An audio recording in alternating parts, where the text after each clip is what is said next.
Good morning, students. Let's start a new chapter, a very interesting chapter from your textbook, which is chapter 4, The Ashes That Made Trees Bloom by William Elliot Griffiths, a Japanese tale. Students, this story has been taken from a book of Japan written by William Elliot Griffiths. The ashes that made trees bloom, ऐसी राख जो पेड़ों को उगाया करती थी, पेड़ों को पैदा किया करती थी. And now before we read the chapter, let's read out what has been asked or what has been told. This is a story about an honest and hardworking old couple and their pet dog. The neighbors are troublesome, and the dog dies a sad death. The spirit of the dog gives solace and support to his master in unexpected ways. Students, ये थोड़ी सी जिसको बोलते हैं paranormal, थोड़ी सी paranormal activity से जुड़ी हुई ये कहानी है. ये कहानी है एक ऐसे बूढ़े दंपत्ति के बारे में जिनके एक पालतू कुत्ता था.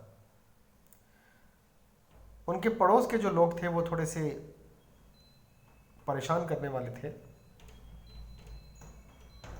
और शायद गलत पड़ोस के कारण ही किसी दिन उनके कुत्ते की मौत हो जाती है. लेकिन कुत्ते की मौत होने के बावजूद कुत्ते को इतना ज़्यादा लगाव था उस बूढ़े दंपत्ति से कि उसकी आत्मा जो थी, कुत्ते की आत्मा, वो बूढ़े दंपत्ति को छोड़ के नहीं गई और उनको अजीबोगरीब तरीक़ों से मदद करने लगी. सो स्टूडेंट्स, जैसे जैसे आप अपने टेक्स्ट बुक के चैप्टर्स पढ़ोगे, यू विल फाइंड कि how interesting this chapters are. यकीन मानो ये सारे चैप्टर्स इतने ज़्यादा मज़ेदार हैं. हर एक चैप्टर में कुछ नया देखने को मिलता है, हर एक चैप्टर में कुछ नया सीखने को मिलता है, मनोरंजन होता है सो अलग. Believe me, the textbook of class 7 is a very interesting, it contains a very interesting set of stories and poems which you will love to read and love to understand. तो अब ये बहुत ही मज़ेदार एक चैप्टर पढ़ने जा रहे हैं जिसमें हम लोग पैरानॉर्मल एक्टिविटी से जुड़ी हुई बातें पढ़ेंगे. In the good old days of the daimyos, there lived an old couple whose only pet was a little dog. Having no children, they loved it as though it were a baby. The old dame made it a cushion of blue crepe, and at mealtime Muko, for that was its name, would sit on it as snug as any cat. The kind people fed the pet with tidbits of fish from their own chopsticks and all the boiled rice it wanted. Thus treated, the dumb creature loved its protectors like a being with a soul. बहुत पुराने समय की बात है. ये उन दिनों की बात है जब,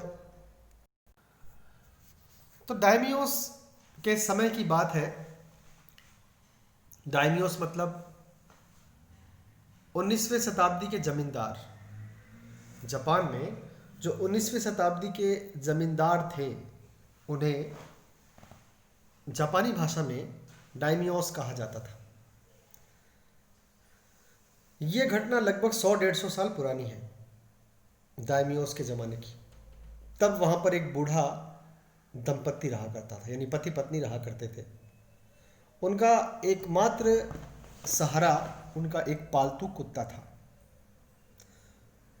उनके बच्चे नहीं थे, इसलिए वो उस पालतू कुत्ते को ही अपने बच्चे की तरह प्यार करते थे. वो उसके लिए ब्लू रंग का कुशन बनाए थे, यानी ब्लू रंग का एक गलीचा बनाए थे। और कुत्ते को जो उन्होंने नाम दिया था वो था मुको। मुको नाम का कुत्ता जो था, वो जब लंच टाइम होता, डिनर टाइम होता, ब्रेकफास्ट टाइम होता, तो वो अपने मालिकों के साथ बैठ जाया करता था। जैसे कि बिल्लियों की भी ये आदत होती है। आप जानते हो कि बिल्लियों की आमतौर पर ये आदत होती है।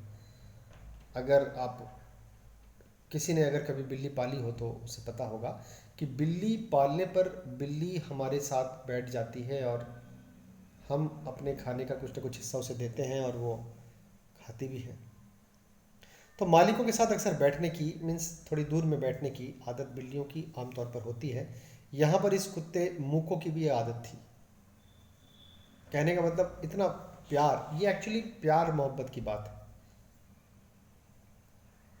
अगर हमें अपने पालतू जानवरों से बहुत प्यार होता है तो हम अक्सर खाने के समय उनको अपने पास भी बिठा लेते हैं। और ये दंपत्ति जो थे, ये अपने पालतू कुत्ते मूको को मछली का टुकड़ा तोड़ तोड़ कर देते थे, उबले हुए चावल देते थे जो वो खुद खाते थे। मछली चावल अक्सर वो खाते थे, तो उसी का हिस्सा वो देते रहते थे उसको।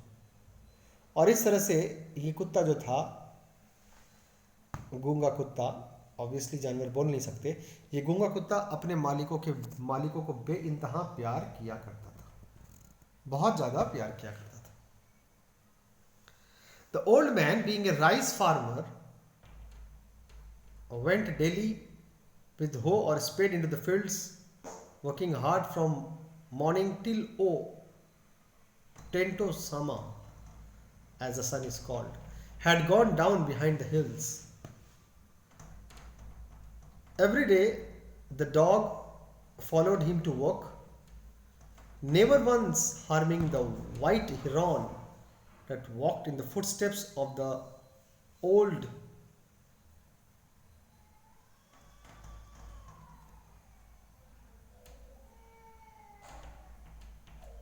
man to, to pick up the worms. For the old fellow was patient and kind to everything that had life, and often turned up a sod on purpose to give food to the birds. ये जो बूढ़ा आदमी था, ये वैसे तो एक किसान था और अक्सर चावल की खेती इसके खेतों में होती थी। ये रोज अपनी कुल्हाड़ी, अपने हल लेकर के खेतों में चला जाता था और सुबह से शाम तक बहुत कड़ी मेहनत करता था। हर दिन कुत्ता भी उसके पीछे पीछे जाता था और उस बीच में जो हिरन नाम का जो जानवर था वो भी उस कुत्ते को दिखता था, लेकिन कुत्ता उसे चोट नहीं पहुंचाता था, बल्कि जो है कभी कभी जो है कीड़े मकोड़ों को वो अपना शिकार या भोजन बनाया करता था। बूढ़ा आदमी जो था वो अपने जीवन में जो कुछ भी पाया था उससे बहुत ज़्यादा संतुष्ट था, बहुत संतुष्ट था। और अक्सर घर से कुछ खाने पीने की चीज़ लाता था जिससे वो पक्षियों को भी डाला करता था। खेती में जाने के दौरान पक्षियों को भी डाला करता था। Now one day the dog came running to him, putting his paws against his legs and motioning with his head to some spot behind. The old man at first thought his pet was only playing and did not mind it. But the dog kept on whinnying and running to and fro for some minutes. Then the old man followed the dog a few yards to a place where the animal began a lively scratching. Thinking it was possibly a buried bone or bit of fish, the old man struck his hoe in the earth, when lo, a pile of gold gleamed before him. देखो students आगे क्या हुआ। अभी अभी हमने पढ़ा कि वो बूढ़ा आदमी जो था वो घर से कुछ खाने की चीज़ लाता था और रास्ते में पक्षियों को भी डाला करता था। और वो जो कुत्ता था वो हिरन नाम के अन्य जानवर को चाहता तो शिकार बना सकता था, पर वो ऐसा करता नहीं था। सिर्फ छोटे मोटे कीड़े मकोड़ों को वो अपना शिकार बनाया करता था। एक दिन कुत्ता जब अपने मालिक के साथ खेतों में गया तो किसी एक स्थान पर वो बार बार अपने पंजे डाल करके मिट्टी खोदने लगा और उस एक स्थान के इर्द गिर्द घूमने भी लगा। पहले तो बूढ़े आदमी को लगा कि ये कुत्ता ऐसे ही खेल रहा है, लेकिन कुत्ता लगातार एक पर्टिकुलर स्थान पर चारों तरफ घूमने लगा, मतलब पागलों की तरह घूमने जब लगा काफी समय तक, तब बूढ़ा आदमी उसको फॉलो किया और जहां पर वो दिखा रहा था, जिस स्थान पर वो अपना मिट्टी खोद रहा था, उस स्थान को बूढ़े आदमी ने अपने हल कुल्हाड़ी से उस स्थान की मिट्टी खोदी।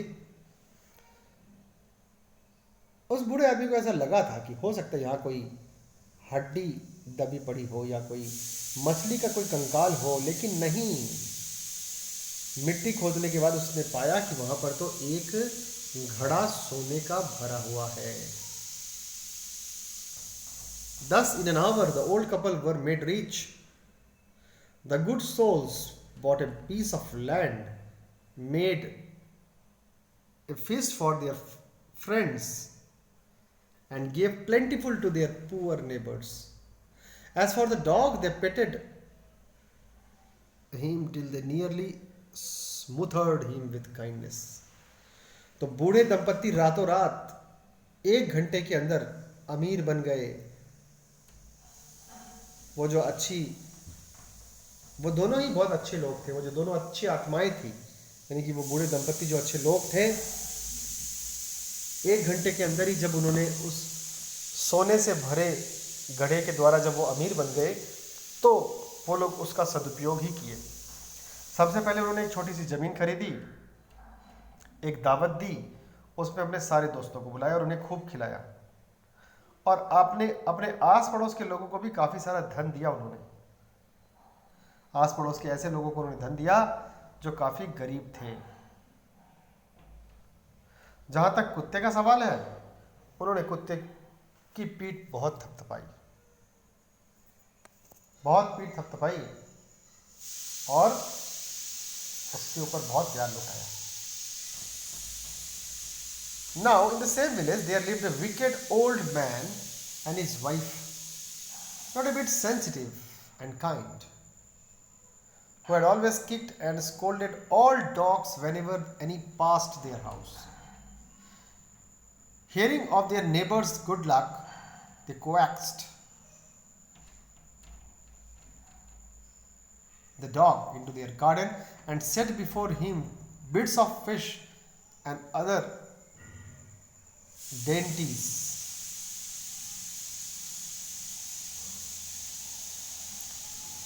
Hoping he would find treasure for them. But the dog, being afraid of the cruel pair,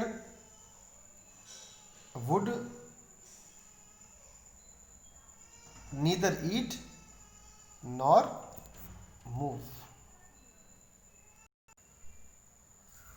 तो जैसा कि हमने अभी पढ़ा कि उसी गांव में एक धूर्त दंपत्ति रहा करता था। अन्य एक पति पत्नी रहा करते थे जो बूढ़े थे, और लेकिन वो बहुत धूर्त थे, दुष्ट थे। न तो उनके मन में कोई भावना थी और न ही वो दयालु थे। और सबसे बड़ी बात कि उन्हें कुत्ते ही पसंद नहीं थे। अगर उनके घर के आसपास कोई कुत्ता आता तो वो उन्हें भगा दिया करते थे, उसे भगा दिया करते थे। लेकिन जब उन्होंने अपने पड़ोसी दंपत्ति की अच्छे भाग्य के बारे में सुना कि इनका कुत्ता किस तरह से इन्हें खजाना दिलवाया है, तो वो क्या किए, वो उनके कुत्ते, जब उनका कुत्ता किसी दिन उस धूर्त दंपत्ति के घर के पास से गुजरा तो उन्होंने उससे अच्छा व्यवहार किया, उस कुत्ते से अच्छा व्यवहार किया और उसके सामने कुछ मछली के टुकड़े डाले। उन्होंने सोचा कि शायद ऐसा कुछ बार उन्होंने किया, कुत्ते से अच्छा व्यवहार करते रहे 2-4 बार, और खाने पीने की चीज़ें भी उसके सामने डालते रहे। उनकी उम्मीद थी कि ये कुत्ता उन्हें कोई नए खजाने तक पहुंचाएगा, लेकिन वो कुत्ता जो था वो जानता था उस धूर्त दंपत्ति के बारे में, इसलिए न तो वो उनका दिया हुआ कभी खाता था और न ही उनको किसी खजाने तक कभी लेके जाने के लिए पैर बढ़ाता था। Then they dragged him out of doors, taking a spade and hoe with them. No sooner had the dog got near a pine tree growing in the garden than he began to paw and scratch the ground as if a mighty treasure lay beneath. Quick, wife, hand me the spade and hoe, cried the greedy old fool as he danced with joy. Then the covetous old fellow with a spade and the old crone with a hoe began to dig. But there was nothing but a dead kitten, the smell of which made them drop their tools and shut their noses. Furious at the dog, the old man kicked and beat him to death. And the old woman finished the work by nearly chopping off his head with a sharp hoe. They then flung him into the hole and heaped the earth over the carcass. देखो students, बहुत ही बुरा हुआ उस कुत्ते के साथ। उस कुत्ते को वो बार बार वो धूर्त दंपत्ति जब जब वो कुत्ता उनके घर के आसपास से गुजरता तो वो धूर्त दंपत्ति उसे बार बार कुछ ना कुछ खाने के लिए देते और प्यार जताने की कोशिश करते थे। लेकिन कुत्ता वास्तव में बहुत चतुर था। कुत्ता पहले से जानता था कि ये कैसे इंसान हैं, तो कुत्ता उन्हें कोई भी प्रकार से न तो उनका खाना कभी खाया और न उनको कभी ले जाने की कोशिश करता था कहीं। एक दिन उन्होंने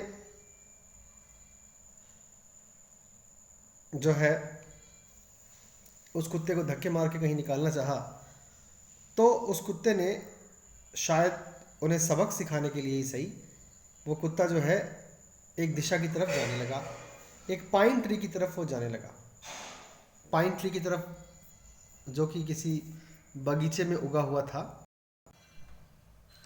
वैसे अगर हम पाइन ट्री का मतलब जानना चाहें तो पाइन ट्री को हिंदी में देवदार का वृक्ष कहा जाता है, देवदार, ठीक है। और कई लोग उसको चीड़ का वृक्ष भी कहते हैं। जो कॉमन भाषा है वो है देवदार।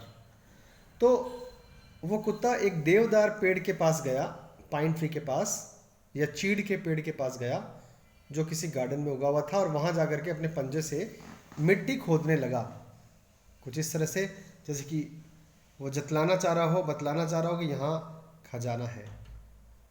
बूढ़ा आदमी जो कि बहुत ज़्यादा लालची और धूर्त था, उसने अंदाज़ा लगाया कि शायद यहाँ पर खजाना हो। उसने अपनी बीवी को आवाज़ दे करके कहा कि जल्द से जल्द फावड़ा, कुल्हाड़ी, हल लेके आओ ताकि मैं यहाँ पर मिट्टी खोदूँ। उसकी बीवी ने उसको ला के दिया और वो लालची मूर्ख बूढ़ा उस मिट्टी को खोदा, और खोदने पर उसको क्या मिला? एक मरी हुई बिल्ली का बच्चा। एक मरा हुआ बिल्ली का बच्चा मिला और उसकी दुर्गंध इतनी ज़्यादा थी कि पति पत्नी के हाथों से वो औजार छूट गए। वो बहुत ज़्यादा बेहद क्रोधित हो गए उस कुत्ते के ऊपर वो बेहद क्रोधित हो गए, और उस बूढ़े आदमी ने उस कुत्ते को किसी औजार से जोर से मारा और मौत की घाट उतार दिया। कुत्ते को उसने मौत की घाट उतार दिया। और उस कुत्ते को मौत के घाट उतारने के बाद उस बूढ़ी औरत ने और एक बुरा कर्म किया। उसने उस कुत्ते का सर ही काट दिया और धड़ से अलग कर दिया, और उसके बाद उन दोनों ने उसी गड्ढे में उस कुत्ते की डेड बॉडी को दफना दिया। The owner of the dog heard of the death of his pet, and mourning for him as if he had been his own child, went at night under the pine tree. He set up some bamboo tubes in the ground, such as are used before tombs, in which he put fresh flowers Then he laid a cup of water and a tray of food on the grave and burned several costly sticks of incense. He mourned a great while over his pet, calling him many dear names as if he were alive. जो कुत्ते का वास्तविक मालिक बूढ़ा जो था, वो जब कुत्ते की मौत के बारे में सुना और उसको कहीं से पता चला, उसको ये नहीं पता चला कि किसने मारा है, पर उसको ये पता चला कि कुत्ते को यहाँ दफनाया गया है, तो वो रात को उस देवदार पेड़ के नीचे आया। देवदार पेड़ के नीचे आकर के उसने चारों तरफ एक छोटा सा बाउंड्री बनाया और एक कब्र बना दी। उसके ऊपर कब्र बना दी और वहां पर कुछ ताज़े फूल उसने चढ़ाए। श्रद्धांजलि के तौर पर उसने ताज़े फूल चढ़ाए और फिर वहां पर उसने थोड़ा सा खाना रख दिया, थोड़ा सा पानी रख दिया और सुगंधित धूप उसने बहुत सारी वहां जलाई। वो कुछ देर तक अपने पालतू कुत्ते की मौत का मातम मनाता रहा, उसको अलग अलग नामों से पुकारता रहा। उसके बाद that night the spirit of the dog appeared to him in a dream and said, cut down the pine tree over my grave and make from it a mortar for your rice pastry and a mill for your bean sauce. So the old man chopped down the tree and cut out of the middle of the trunk a section about 2 feet long. With great labor, partly by fire, partly by the chisel, he scraped out a hollow place as big as a small bowl. He then made a long-handled hammer of wood, such as is used for pounding rice. उस रात को वो कुत्ता जो था, वो उसकी आत्मा अपने मालिक के सपने में आई, उस बूढ़े आदमी के सपने में आई और कुत्ते की आत्मा ने आकर के कहा कि मालिक, आप चीड़ का जो पेड़ है, देवदार का जो पेड़ है, जो मेरे कब्र के ऊपर बना हुआ है, कब्र के पास में बना हुआ है, उसे आप काट दीजिए और उसको काट करके उससे एक मशीन बनाइए जिससे राइस की पेस्ट्री बनाई जाती हो। एक अन्य मशीन बनाइए जिससे बीन का सॉस निकलता हो। बूढ़े आदमी ने वैसा ही किया। बूढ़े आदमी ने उस पेड़ को काटा और लगभग 2 फीट लंबा था उसका ट्रंक। उसको काटने के बाद बहुत मेहनत लगी इस काम में। काफ़ी मेहनत करने के बाद उसने वो सारी चीज़ें बना ली जो कुत्ते ने कहा था। ठीक है। और उन्होंने चावल निकलने के लिए, चावल की पेस्ट्री बन करके निकलने के लिए उन्होंने जो है एक हैमर बनाया, लंबे हैंडल का हैमर बनाया। हैमर के आकार का उन्होंने एक यू कैन से मोटर बनाया और सॉस निकालने के लिए भी उन्होंने एक अलग से छोटा बाउल बनाया। तो ये सारा जो भी उन्होंने बनाया वो सारे लकड़ी के सामान उन्होंने बनाए। जिस प्रकार का शेप या आकार उस कुत्ते ने सपने में कहा था वैसा ही इन्होंने किया। और करने के बाद जो है देखते हैं आगे क्या होता है। आज हम लोग यहीं तक करके छोड़ रहे हैं। अगली क्लास में हम इस पर्टिकुलर चैप्टर में इस पैराग्राफ के आगे वाला पोर्शन पढ़ेंगे। I hope that you are enjoying the chapters. और प्लीज़ अपनी नोटबुक्स भी वेडनेसडे और सैटरडे को सबमिट करना ना भूलें और अगले दिन अपने पेरेंट्स के द्वारा उसको कलेक्ट करना भी ना भूलें।